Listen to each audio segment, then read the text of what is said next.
പുതുക്കാട് നവജാത ശിശുക്കളുടെ ദുരൂഹ മരണത്തിൽ ആദ്യത്തെ കുട്ടിയുടെ മരണവും കൊലപാതകമെന്ന് സമ്മതിച്ച് മാതാവ്. 12 മണിക്കൂർ നീണ്ട ചോദ്യം ചെയ്യലിലാണ് മാതാവ് അനീഷ കുറ്റം സമ്മതിച്ചത്. കൊലപാതകത്തിന് പ്രേരിപ്പിച്ചതും ഗൂഢാലോചന നടത്തിയതും ആൺസുഹൃത്തായ ഭവിനാണെന്നും കണ്ടെത്തി. രണ്ടാമത്തെ കുട്ടിയുടേത് കൊലപാതകമായിരുന്നു എന്ന് നേരത്തെ കണ്ടെത്തിയിരുന്നു.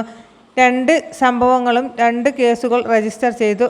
ഭവിനും അനീഷുവിനുമെതിരെ കൊലപാതകം, ഗൂഢാലോചന തുടങ്ങിയ വകുപ്പുകൾ ചുമത്തി കേസെടുത്തിട്ടുണ്ട്. ഇവരുടെ അറസ്റ്റും പോലീസ് രേഖപ്പെടുത്തിയിട്ടുണ്ട്. 2021 നവംബർ 6-നായിരുന്നു ആദ്യത്തെ കുട്ടിയെ കൊലപ്പെടുത്തിയത്. കൊല നടത്തിയ അന്ന് തന്നെ യുവതി കുഞ്ഞിനെ സ്വന്തം വീട്ടുവളപ്പിൽ കുഴിച്ചുമൂടി. 8 മാസത്തിന് ശേഷം കുഴി തോണ്ടി അസ്ഥികൾ പുറത്തെടുത്ത് ഭവന് കൈമാറി. 2024 ഓഗസ്റ്റ് 29-ന് രണ്ടാമത്തെ കുട്ടിയെ കൊലപ്പെടുത്തിയത്. തുണിയിൽ പൊതിഞ്ഞ് സൂക്ഷിച്ച കുഞ്ഞിനെ മൃതദേഹം ഓഗസ്റ്റ് 30-ന് അനീഷ ഭവിൻ്റെ വീട്ടിലെത്തിച്ചു. ഭവിൻ്റെ പിന്നിലെ തോട്ടിൽ കുഴിച്ചുമൂടിയ മൃതദേഹം 4 ദിവസങ്ങൾക്ക് ശേഷമാണ് പുറത്തെടുത്തത്.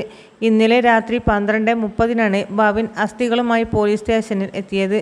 ഭവിനും അനീഷയും പരിചയപ്പെട്ടത് ഫേസ്ബുക്കിലൂടെയാണെന്നും 2020 മുതൽ ഇരുവരും തമ്മിൽ പരിചയം ഉണ്ടെന്നും പോലീസ് പറഞ്ഞു. രണ്ടാമത്തെ പ്രസവത്തിന് ശേഷം ഇരുവരും പിണങ്ങി.